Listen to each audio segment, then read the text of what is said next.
Alors, on ne peut pas dévoiler, il y a tellement de choses à dire. Et, enfin, on a envie de dire des choses et puis en même temps, on ne peut surtout pas le dévoiler au lecteur.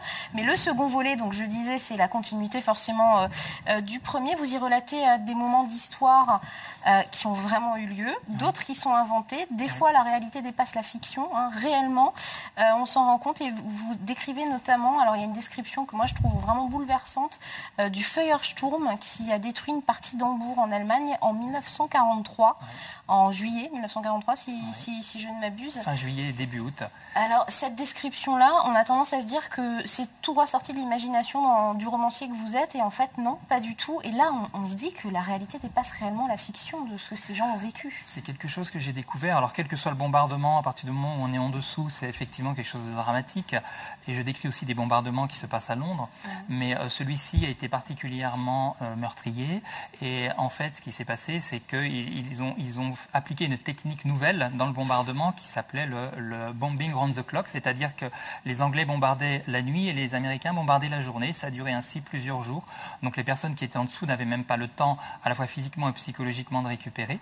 Et le bombardement de Hambourg a fait plusieurs dizaines de milliers de morts et presque 100 000 blessés.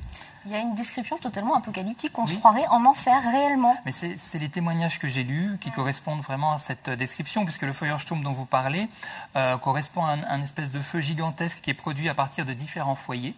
Le but n'était pas de tout détruire et de tout raser dans un premier temps. Il y avait un passage de bombes entre guillemets classique qui permettait de provoquer des sortes d'appels d'air dans les immeubles et après des bombes incendiaires qui provoquaient des incendies. Et tous ces petits incendies, il y avait plusieurs milliers de foyers, se sont regroupés en un seul immense foyer qui a provoqué un appel d'air et les gens qui ne mouraient pas tout simplement à cause de la chaleur, parce qu'on était à plus de 1000 degrés, mouraient par asphyxie, non pas par les gaz provoqués, mais par l'absence d'air dans cet endroit.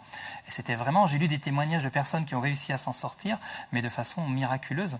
Donc après, j'ai effectivement inventé... c'est romancé, c'est magnifié par votre écriture. C'est magnifié parce que certains personnages se retrouvent sous ce déluge.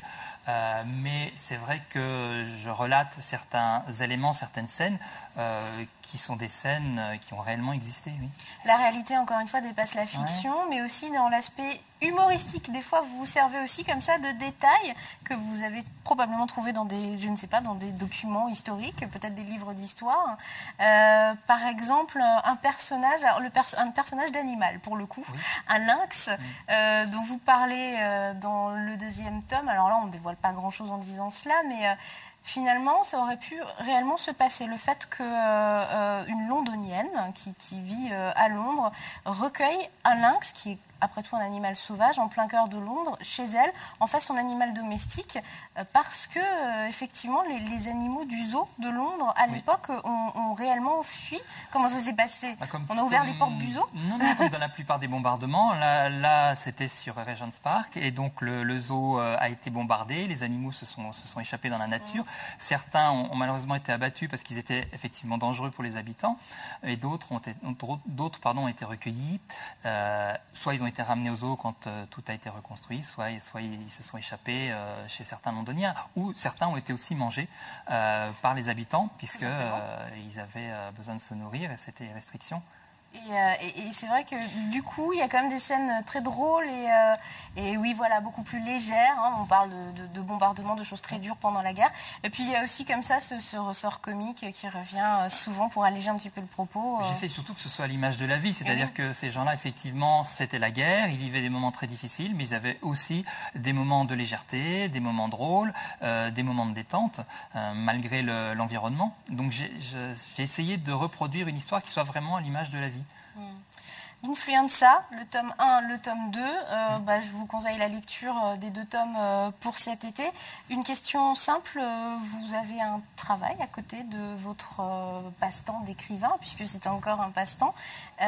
Comment vous trouvez le temps pour écrire des romans de 1000 pages alors que vous travaillez à côté? Expliquez-moi. Oui, mais enfin l'ensemble m'a pris, on va dire, à peu près 2 ans en termes d'écriture et de documentation, à peu près un an, 9 mois par tome. Et moi, j'écris les soirs, tout simplement. J'écris les soirs, 2 à 3 heures par soir. J'ai besoin de régularité. Donc, j'essaye pour ne serait-ce que moi, rester dans les images et dans l'ambiance de ce que j'écris et ce que je décris. Donc, tous les soirs un petit peu, et puis mes week-ends, et en arrangeant ma vie de famille avec ça marche très bien.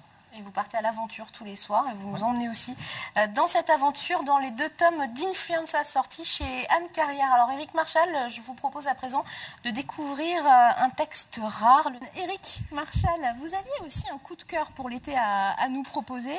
Et là, encore une fois, un livre très très connu, très lu, Douglas Kennedy, un classique. Oui, c'est devenu un classique, mais en fait, je l'ai pris comme coup de cœur parce que j'ai un peu réfléchi quand vous m'avez posé la question. Et c'est vrai que les livres que je lis en ce moment, je ne pense pas que ce soit vraiment des livres d'été.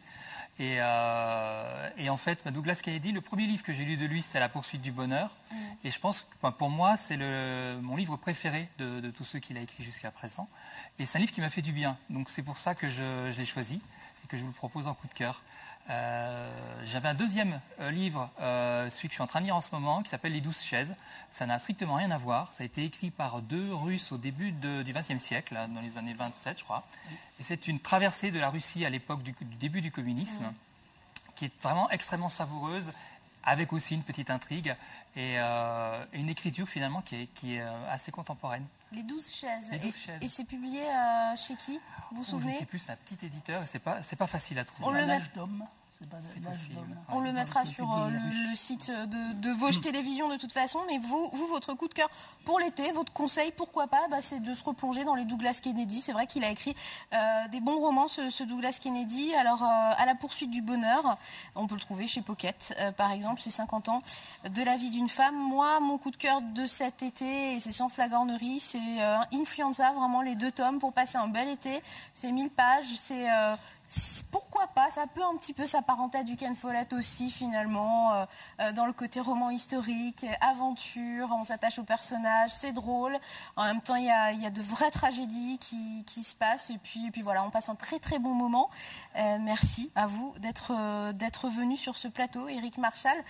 Pour terminer l'émission, la saison, l'année, disons simplement qu'au cours de cette année littéraire, depuis septembre dernier, nous avons conseillé pas moins de 150 ouvrages que vous pouvez retrouver en grande majorité à la BMI Épinal-Golbet, dans les bibliothèques, les librairies du département, mais aussi dans des formats poche, souvent. Accessible au plus grand nombre pour la plupart des romans que nous vous avons conseillés, pas tous bien évidemment, mais c'est important de le souligner aussi. Vous pouvez retrouver toutes les références sur notre site www.vosgetelevision.tv. Je tiens spécialement à remercier tous les chroniqueurs qui nous ont fait l'amitié de participer à cette émission tout au long de l'année, ainsi que toute l'équipe de Vosges Télévision, sans qui rien ne serait possible. Je tiens à citer Vincent Louis, Johan Lagrange, Fred Blaison, Manu Seitz, JC de Franou, Mathieu Vincent, Nicolas Aubel, Rodriguez, Jean-Yves Philippe. Bien sûr, il y a Claudine aussi, Claudine Lecomte au maquillage, Lidvine Bichelin au standard, pardon à tous les autres que j'oublie, Dominique Renaud, bien sûr, notre directeur. Et puis, quant à moi, j'espère avoir le plaisir de vous retrouver l'année prochaine pour d'autres émissions culturelles et grand public. Délivrez-vous, c'est terminé pour cette saison. On se retrouve bientôt sur Vosges Télévision. Ciao!